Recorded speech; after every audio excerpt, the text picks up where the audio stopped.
안녕하세요. 오늘은 네이버 웹툰을 원작으로 한 화제의 JTBC 드라마 서울자가의 대기업 다니는 김 부장 이야기를 다뤄보려 해요.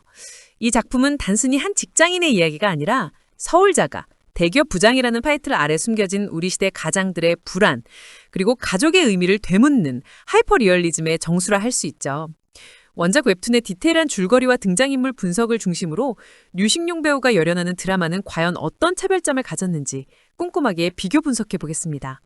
제가 알기로는 이 글이 6,000자 이상이 되어야 하고 요약 없이 디테일을 살려야 한다고 하셨으니 숨겨진 의미와 등장인물들의 심리까지 최대한 깊이 파고들어 볼게요. 먼저 웹툰 속 김 부장, 즉 김낙수의 삶부터 자세히 들여다보죠. 그는 대기업 부장 25년 차, 연봉 1억, 그리고 서울의 자가 아파트까지 소유한 인물로 겉으로 보기엔 성공이라는 두 글자를 완벽하게 증치한 가장입니다. 하지만 그의 내면은 끝없는 경쟁심과 열등감으로 뒤덮여 있었어요. 그의 자부심은 유리처럼 깨기지 쉬운 것이었고 그를 지탱하는 힘은 오직 남들의 시선이었죠. 동기보다 비싼 명품 가방, 후배보다 좋은 차, 친구가 된 건물주의 월세 수입까지 김 부장은 자신의 성과가 아닌 타인과의 비교 속에서 끊임없이 자신의 가치를 확인하려 했습니다. 이러한 심리는 웹툰 전반에 걸쳐 미묘하게 드러나죠. 회식 자리에서 부하 직원들에게 3차까지 강요하는 모습, 회사가 개인 약속보다 중요하다고 압박하는 행태 등 단순히 꼰대 행동이 아니라 자신의 권위와 위치를 잃을까 봐 두려워하는 불안정한 자존심의 표출이었던 거예요. 심지어 자신의 능력과 위치에 대한 강한 자부심은 나는 되는데 너네들은 왜 못하냐는 식의 능력주의적 독선으로 이어져 팀원들과의 소통 부재를 낳았고 결국 그가 퇴사하는 빌미 중 하나가 된 권사원에게 최하의 인사고과를 주는 일로 나타나기도 합니다. 이처럼 웹툰은 김 부장의 내면 깊숙한 곳까지 파고들어 외형적 성공과 내면의 불안이라는 양면성을 극명하게 보여줍니다.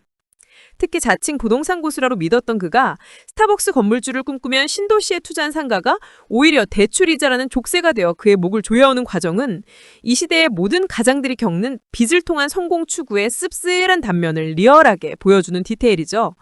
임원 승진을 기대하던 순간 청천벽력처럼 날아온 공장 발령과 결국 맞이하게 된 희망퇴직이라는 위기는 그가 평생 믿고 달려왔던 성공의 가치관을 송두리째 흔들어 놓는 결정적인 사건이 됩니다. 가족들은 아내 박하진, 아들 김수겸이 있어요.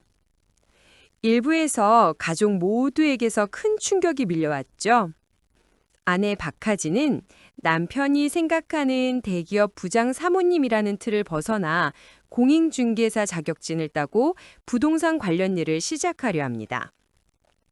김 부장에게 부동산 아줌마는 드세고 복비 챙기기의 혈안이 된 부정적인 이미지였기에 그의 자존심은 짓밟히는 기분이었을 거예요. 하지만 아내의 이런 모습은 남편의 울타리가 무너졌을 때 가족의 안전을 스스로 지키겠다는 주체적인 의지로 해석될 수 있습니다. 대학생 아들 김수겸 역시 아버지의 궤도에서 벗어나 장사를 하겠다고 선언하죠. 이 젊은 세대는 안정적인 대기업 대신 새로운 시대의 흐름을 읽고 경제적 자유를 쟁취하려는 욕구를 강하게 표출합니다. 이처럼 웹툰은 김 부장의 실패를 기점으로 가족 구성원들이 각자의 꿈과 욕구를 드러내며 가족 전체가 성장통을 겪는 과정을 섬세하게 묘사하고 있습니다. 특히 2부와 3부에서 다루어지는 정대리, 권사원, 송 과장의 이야기는 김 부장 세대와는 확연히 다른 지금 시대 젊은이들과 중년들이 겪는 고민을 보여주며 이야기의 폭을 넓혀주죠. 회사원 스타그램을 하는 정대리의 모습은 SNS 속 허세와 현실의 괴리를, 김 부장의 고가로 퇴사하게 된 건사원이 김 부장의 아들과 엮이는 아이러니는 세대 간의 씁쓸한 연결고리를 드러냅니다. 그리고 송 과장의 60억 보상 목표와 재테크에 대한 고뇌는 경제적 자유 없이는 직장 생활 자체가 의미 없다고 생각하는 또 다른 중년의 치열함을 보여줍니다. 김 부장의 위기는 이 모든 이들의 삶을 조명하는 프리즘 역할을 한 셈이죠. 이제 원자의 디테일을 바탕으로 JTBC 드라마 서울자가의 대기업 다니는 김 부장 이야기를 비교 분석해 보겠습니다. 드라마는 웹툰의 핵심 줄거리를 충실히 따르면서도 배우 류승룡 씨를 김낙수 역으로 캐스팅하며 인물의 무게감을 한층 더 더했어요. 웹툰이 다소 만화적인 과장과 리얼리즘을 섞었다면 드라마는 류승룡 배우의 연기를 통해 김 부장이라는 캐릭터의 깊은 페이소스, 즉 연민을 더하고 있습니다. 드라마의 공식 소개에서 대기업 부장이 아닌 진정한 본인의 모습을 발견하게 되는 이야기라고 강조한 것처럼 드라마는 서울자가 대기업 부장이라는 화려한 수식어 모두 지어내고 김낙수라는 인간의 본질에 다가가려는 의도가 엿보입니다. 첫째, 이름의 강조입니다. 웹툰에서 주인공은 주로 김 부장이라는 직함으로 불리며 계급과 위치를 상징했지만 드라마에서는 아예 주인공의 이름을 김낙수로 전면에 내세우며 개인의 서사에 집중하고 있습니다. 메인 포스터에 나오는 대기업에 집도 있고 차도 있고 다 있는데 가만 보니 내가 없네, 골 때리네 라는 시 구절은 바로 김낙수라는 한 인간이 깨닫게 된 공허함을 함축적으로 보여주죠. 이는 드라마가 단순히 중년의 위기를 넘어선 자아 찾기에 더 방점을 찍고 있음을 시사합니다. 둘째, 아내 박하진, 명세빈 배우가 연기하는 박하진이 남편의 울타리를 벗어나 가족과 함께할 미래를 제 손으로 직접 꾸리기로 한 능동적인 인물로 그려지며 부부 갈등과 화해의 서사가 더욱 입체적이고 섬세하게 다뤄질 것 같네요. 이는 드라마가 단순히 남편의 실현에 초점을 맞추기보다 가족 구성원 전체의 성장과 연대를 중요하게 다룰 것임을 보여주는 대목이죠. 셋째, 김 부장의 위기 극복 과정의 서사적 집중도입니다.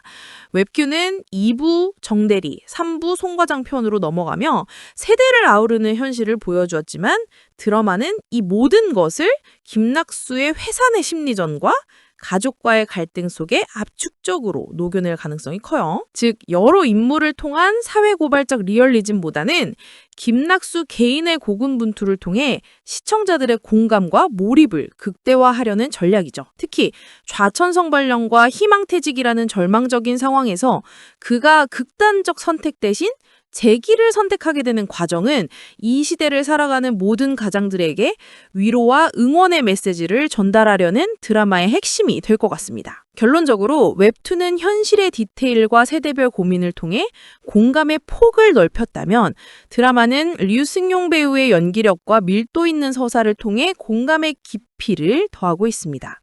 이 작품은 결국 성공이라는 타이틀이 과연 우리에게 행복을 가져다 주었는가? 라는 질문을 던져요. 서울 자가의 대기업에 다니는 김 부장. 그는 결국 모든 껍데기를 벗어던지고 비로소 진정한 인간, 김낙수로서의 행복을 발견하게 될 거예요. 그의 이야기는 지금도 끊임없이 앞만 보고 달려가는 우리 모두에게 따뜻하지만 날카로운 질문을 던져주고 있습니다.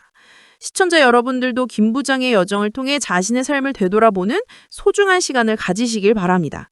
저는 다음에 더 깊이 있는 분석으로 돌아오겠습니다. 구독과 좋아요 부탁드려요. 감사합니다.